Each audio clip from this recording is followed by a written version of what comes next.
It's famous for its grizzly bears, its wolves, bison, and its geothermal activity. All of Greater Yellowstone is actually still an active volcano today. The geysers, hot springs, and thermal pools signal the unrest that continues just below the surface. There's a lot of volcanic activity underground beneath the GYE. And so that expresses itself in many different ways at the surface. For many years, scientists believed these pools were devoid of life. But a fantastic alien world exists in the waters of Yellowstone's hotspots. Yellowstone was the first place these were discovered. The thermal pools are filled with clues about the earliest life on Earth, and even life on distant planets. We study modern organisms that represent ancient life, or that give us an idea of where alien life might be able to exist and how it could exist.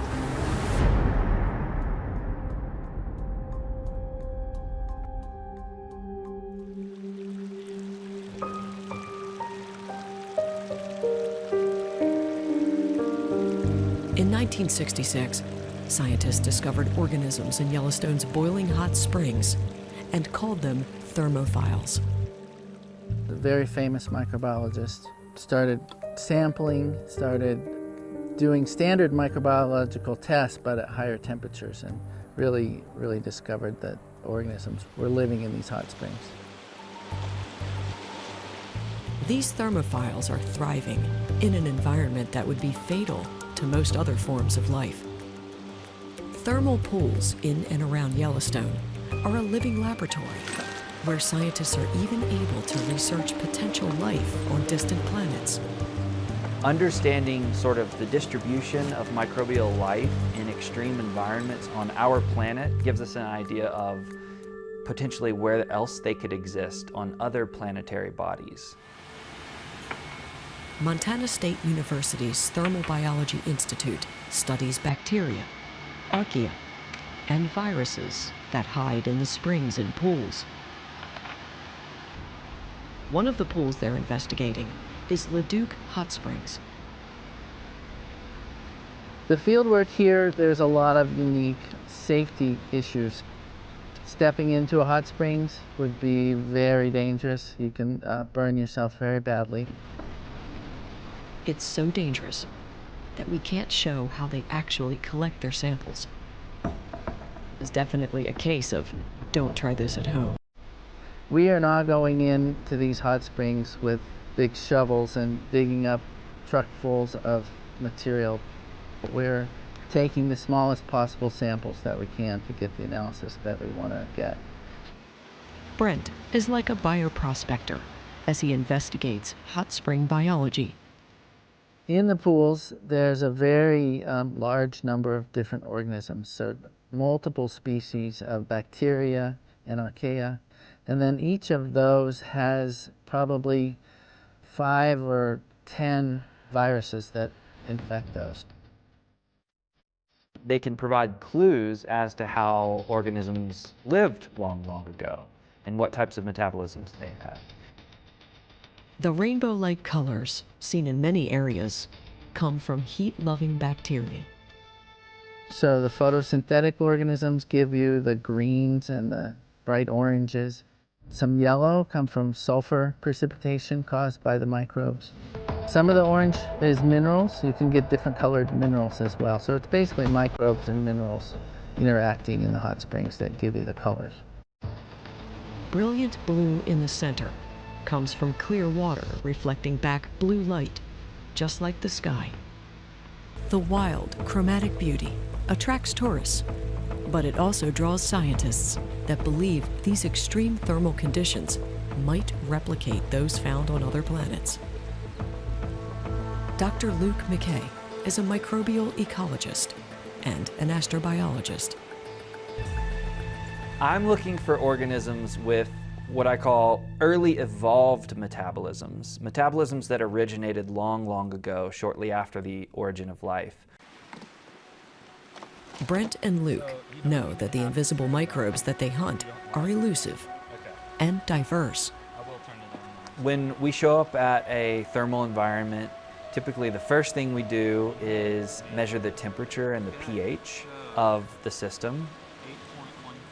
Depending on the environment and the type of thermal feature it is, we'll take different types of samples for chemical analysis to understand what types of chemical molecules, what types of chemistry is the hot spring composed of, because that will determine what types of microbes live in the hot spring. Both bacteria and archaea inhabit the pools in different proportions, and both target viruses. And so, depending on the hot spring and the chemistry of the hot spring, the bacteria or archaea will use different chemistry. And so, if you have one hot spring that supports the metabolism of a lot of different archaea, then you'll have a lot of archaea there. And pretty much anywhere where you're going to have a lot of archaea and bacteria, you're also going to have a lot of viruses. And they're going to be in any of the hot springs. These microbes are all part of the tree of life. All life on Earth can be categorized into one of the three domains of life. Those are archaea, bacteria, and eukarya. And bacteria on the tree of life is easily the most diverse of the three domains. Archaea is smaller, and eukarya is even smaller than that in terms of, if you can imagine an actual tree, it would be like most of the branches are taken up by bacteria. It's crazy because when we hear what organisms are in domain eukarya, we think it's insanely diverse because it's us, it's humans, it's all the animals, insects, it's all the plants, all the fungi, protists, but in terms of their DNA, it's actually a very small fraction of the overall diversity of life. Most of that diversity is captured within the microbial world. Single-celled archaea were originally classified with bacteria, but now have a branch of their own. Bacteria and archaea are different. They're branches of life that separated many, many billions of years ago. But then when we started to get molecular information, genomic or genetic information, sequencing genes and comparing genes, we started to realize that bacteria and archaea are incredibly different from one another. Their genes are very dissimilar in many cases. This investigation requires extensive time in the field and in the lab. In TBI, we're working on a couple of different aspects of thermophiles. One is very fundamental. So we're taking samples from the hot springs, and we've got groups of organisms that no one's ever grown in a laboratory, and nobody knows how to grow them. We find them very common in the hot springs and can't figure out how to reproduce that in the lab. And so we're doing everything we can to learn about those microorganisms. If we can grow organisms in the lab, we can understand so much about what they're doing. And you can formulate hypotheses based on what you see in the hot spring and then test those in a tube in the lab. I take a sample from a hot spring and I extract all the DNA of all the genomes of all the organisms, all the microorganisms in that hot spring sample. And then I sequence that DNA.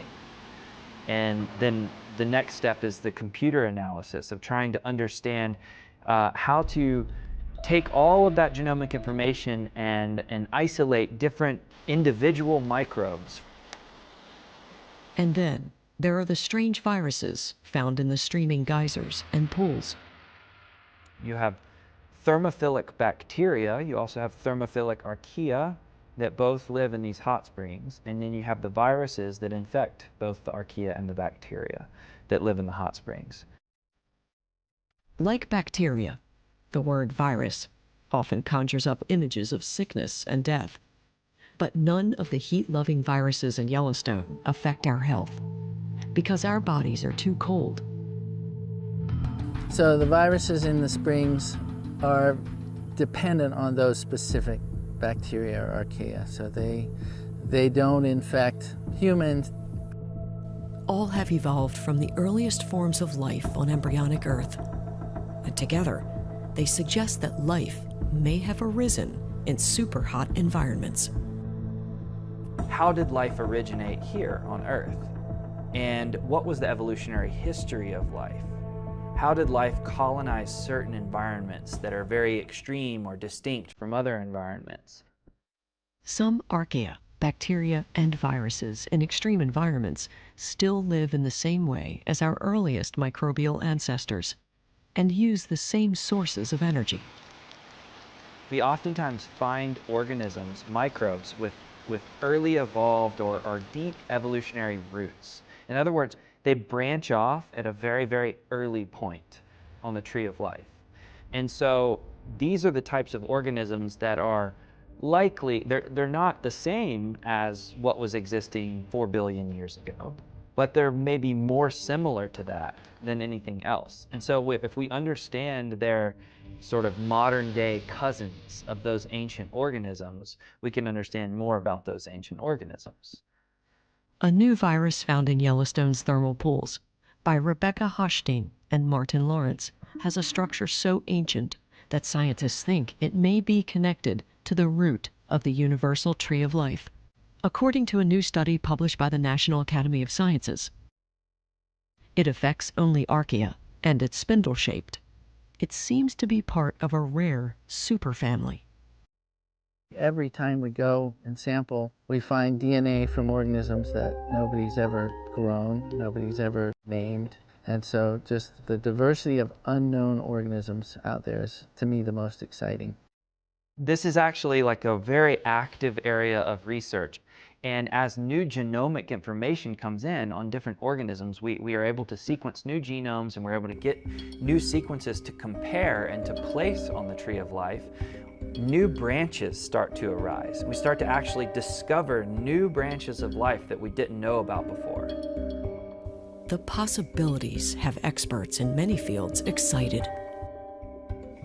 The main goal of my research is to understand what organisms are in these hot springs, but also as an engineer, what can we do with these? How can they benefit society?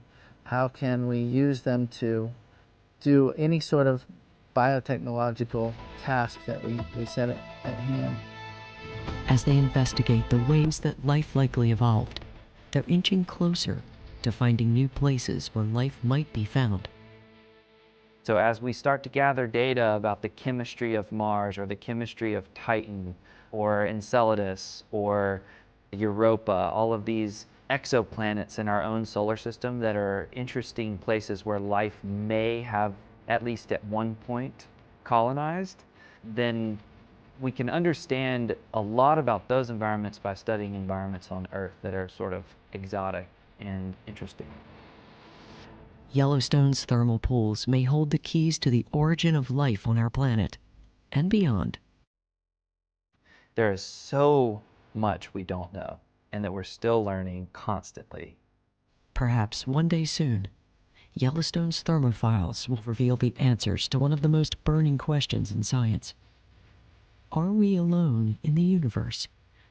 I have no evidence to say that we are not alone. I have not discovered alien life, but I think it is incredibly probable that we are not alone.